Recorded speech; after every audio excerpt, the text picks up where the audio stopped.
જામનગર મનપામાં રામરાજ નહીં રાવણ રાજના આક્ષેપ સાથે વિપક્ષનો વિરોધ, ભાજપ પર 40% કમિશનના ભ્રષ્ટાચારનો આક્ષેપ।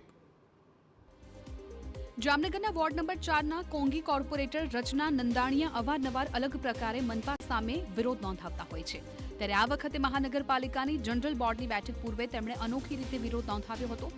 કોંગી કોર્પોરેટર રચના નંદાણીયા 10 માથાવાળા રાવણના વેશમાં કોર્પોરેટરના પટાંગણમાં હાજર થયા હતા। દ્રશ્યોમાં જોઈ શકો છો તેમ રચના નંદાણીયાએ પોતાના ચહેરા પર 10 માથાવાળા રાવણનો મુખવટો ધારણ કર્યો હતો। આ સાથે તેમણે હાથમાં એક પોસ્ટર પણ પકડ્યું હતું, જેમાં મહાનગરપાલિકાના અધિકારીઓ અને કેટલાક પદાધિકારીઓ વિરુદ્ધ આક્ષેપો કરતી વિગતો લખેલી હતી। તેઓએ આક્ષેપ કર્યો કે શહેરમાં પ્રાથમિક સુવિધાઓનો અભાવ છે। આ રાવણના 10 માથા છે ને એ પબ્લિકની સમસ્યા છે, એટલે આ કોર્પોરેશનમાં છે ને રાવણ રાજ હાલે છે। હવે બસ અમે રાહ જોઈ છે કે કોક રામ અને કૃષ્ણ આવી અને આ કોર્પોરેશનના પદાધિકારી અધિકારીઓનો નાશ કરે અને પબ્લિકને પ્રાથમિક સુવિધા મળે અને પબ્લિકને એના હકનો વિજય થાય।